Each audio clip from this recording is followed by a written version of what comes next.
Je me réjouis des choses que vous avez dites ici, le souvenir que vous avez des choses que nous avons partagées.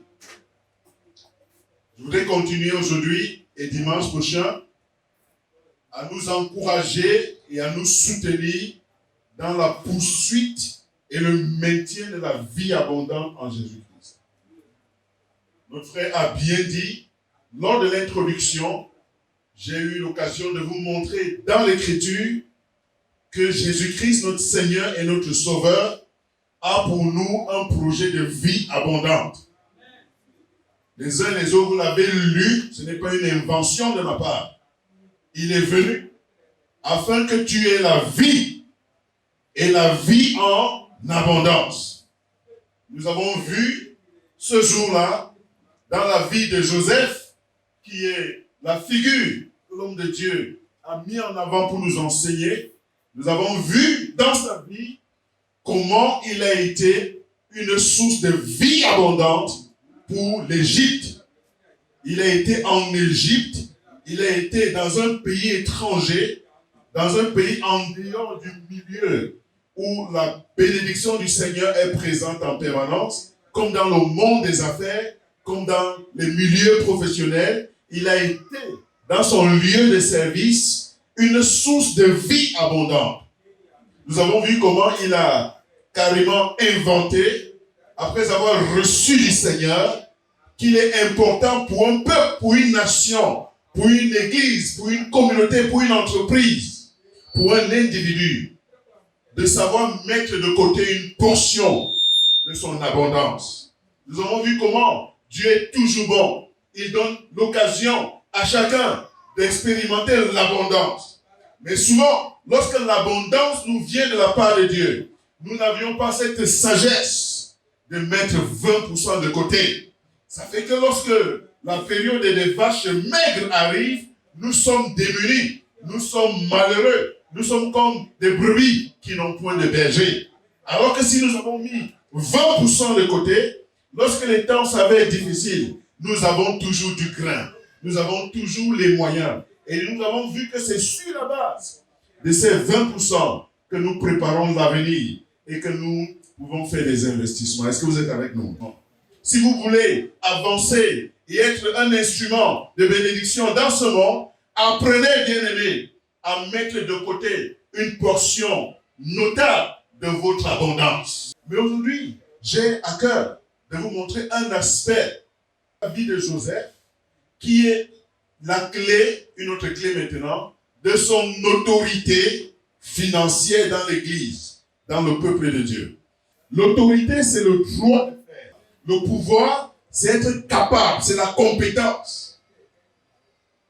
Mais l'autorité, c'est le droit divin de disposer des choses. Vous pouvez avoir du pouvoir sans avoir de l'autorité. Si le Seigneur vous donne de l'autorité, si le Seigneur te donne de l'autorité financière dans l'Église, comme il a donné à Joseph, tu seras capable de le faire au nom de Jésus. Je connais un autre qui a décidé, il y avait des réunions, les pasteurs quittent de loin pour venir, il y a les frais de transport, c'est compliqué, chacun se débrouille à payer son hôtel. Pour la prochaine pastorale, je paye tous les frais de transport et je paye le logement de tous ceux qui vont venir.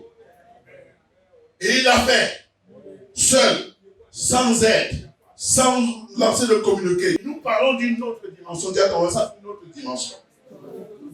C'est la dimension de l'autorité.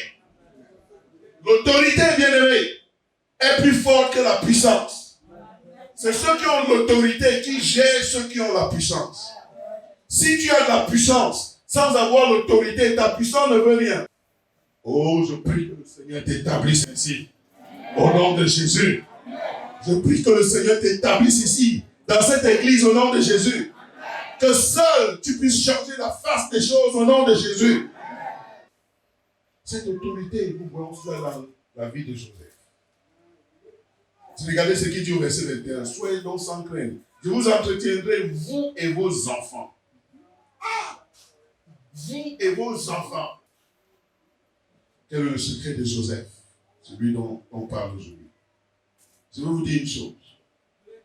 Chaque fois, pour discerner que quelqu'un est un candidat pour recevoir cette autorité, voici le signe qui vous permet, si vous êtes, même sans être prophète, si vous voyez ce signe dans la vie de quelqu'un, dans votre propre vie, ça vous convainc que Dieu vous a déjà désigné, vous êtes déjà dans son collimateur.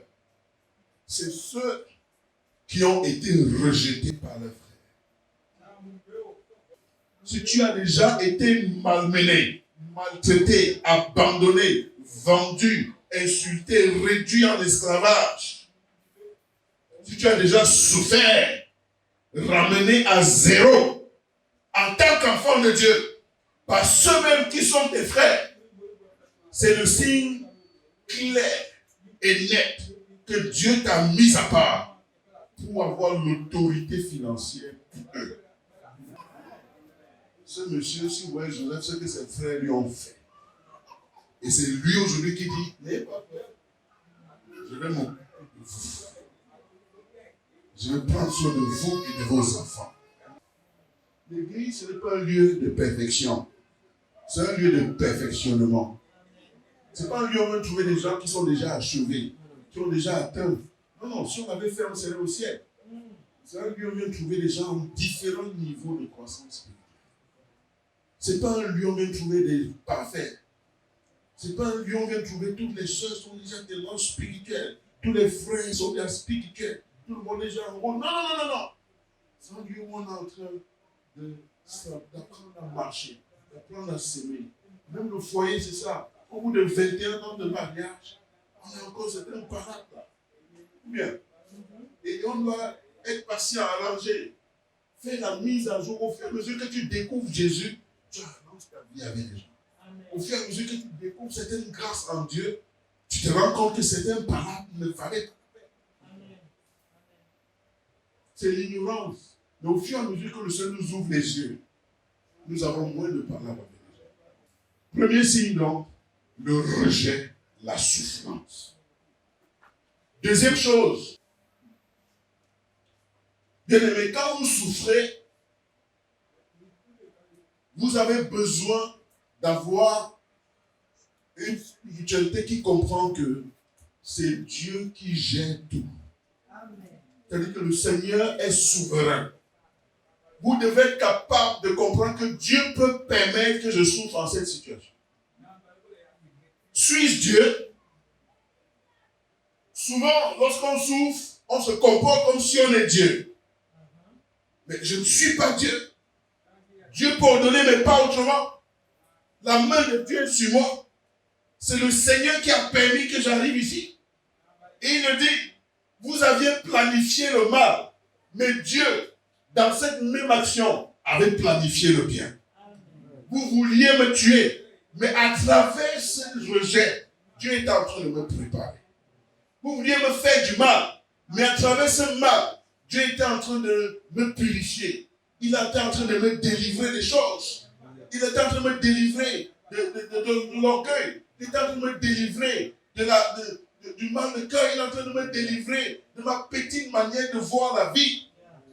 Pendant que vous étiez en train de me maltraiter, Dieu était en train d'évaluer si je serais capable de gérer l'argent qu'il va me donner. Bien-aimé, si tu souffres, que Dieu t'accorde aujourd'hui de comprendre qu'on peut souffrir selon la volonté de Dieu. Amen. L'apôtre dit que si quelqu'un d'entre vous souffre selon la volonté de Dieu, Dieu peut vouloir qu'on me rejette en cette saison. Dieu peut vouloir qu'on me rejette pour me protéger. Amen. Dieu peut vouloir m'envoyer dans le désert pour me ramener au bon moment. Dieu a voulu que Moïse soit rejeté pour qu'il aille passer 40 ans à apprendre à être libérateur. Bien-aimés, je vais vous dire une chose que vous savez déjà. Ce que nous sommes en Christ, nous le sommes déjà. Mais nous le sommes spirituellement. Mais nous ne sommes pas encore physiquement. Est-ce que vous êtes avec moi? Donc il faut souvent une mise à jour de ta vie. Parce que ce que tu es spirituellement, tu ne l'es pas encore complètement naturellement. Tu peux être une prophétesse spirituellement, mais naturellement, tu ne sais même pas discerner ta gauche de ta droite. Et tu as donc besoin d'une mise à jour de ta vie. Dis à quelqu'un, mise à jour. La mise à jour, c'est lorsque l'homme de Dieu t'aide. Si tu es assis à ses pieds, à discerner ce que tu es déjà spirituellement, à t'aider à habiter naturellement ce que tu es déjà spirituellement. On apprend à habiter son don. On apprend à habiter son ministère. On apprend à habiter son autorité. Et quand tu as beaucoup souffert, le Seigneur t'a donné cette autorité. À un moment donné, il faut qu'il t'aide à habiter l'autorité. Alors il t'amène dans le désert. Bien aimé, je vais vous dire une chose. Apprenez à reconnaître que Dieu est Dieu et que nous sommes des êtres humains. Même quand les choses sont dures, dites Dieu est au contrôle. C'est le Seigneur qui l'a voulu. C'est le Seigneur qui me conduit. La main de Dieu est sur moi. Le Seigneur est souverain. Il a voulu cela. Gloire à Dieu. Les hommes ont voulu me faire du mal. Mais ce mal-là, Dieu a prévu le même mal pour m'édifier, pour m'équiper, pour me travailler, pour me préparer, pour m'ouvrir le chemin. Est-ce que vous êtes avec moi? Il y a des onction que si Dieu te donne ça maintenant, aujourd'hui, tu vas mourir le lendemain. Il faut qu'il te prépare. Sinon, le poids de gloire tombe sur toi, ça te rend fou. Il y a des personnes que si on lui donne de gagner 1 million par mois aujourd'hui, elle va perdre la foi. Pourquoi? Parce que physiquement, elle n'est pas encore capable de gérer 1 million par mois. Dieu vous lui donne 1 million par mois, je vous dis, il va quitter la foi. On connaît un frère qui, dans l'église, on venait à toutes les réunions de prière pour prier, on prie contre l'impuissance. Qu'il était impuissant au niveau de la sexualité, il ne sentait pas que l'instrument que Dieu lui a donné, par grâce, fonctionnait, ça ne marchait pas. Donc, il avait essayé. On ne fait que prier pour lui, ça ne marchait pas. Jusqu'à un jour, lors d'une visite à cette église, le frère est revenu avec le même problème. Et on a prié pour lui.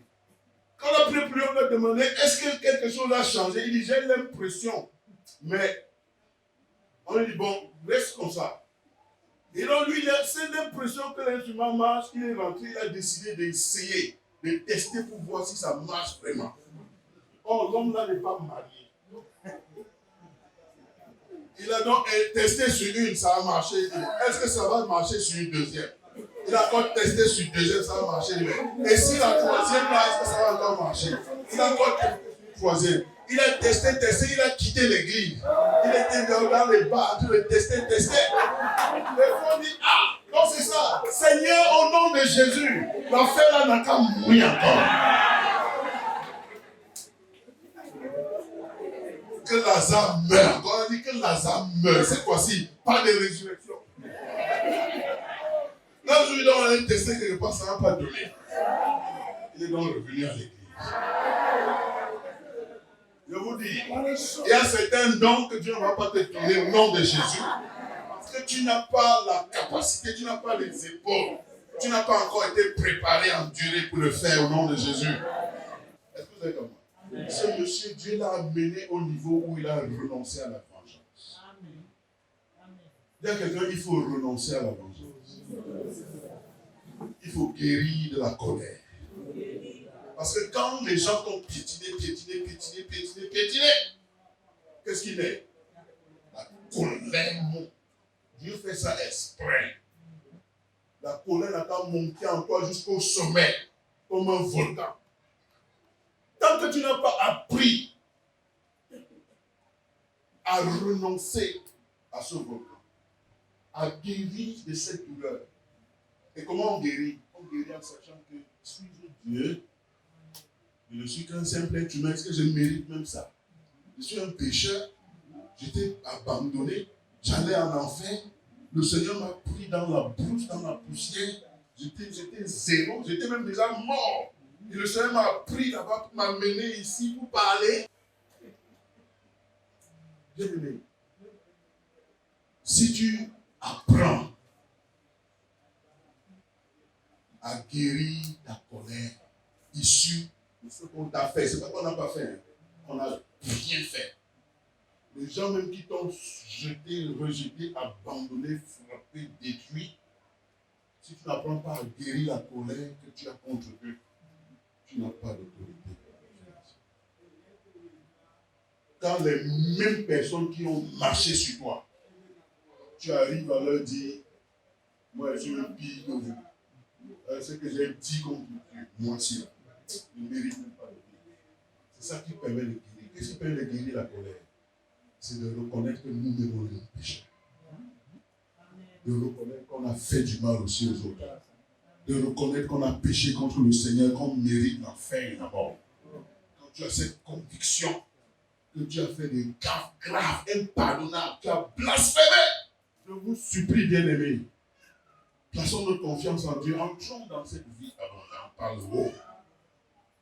Prenez en compte ce que je vous montre ici. Ma prière pour toi, à nouveau, c'est que le Seigneur te donne cette autorité au nom de Jésus. Que le Seigneur t'établisse ainsi dans son église au nom de Jésus.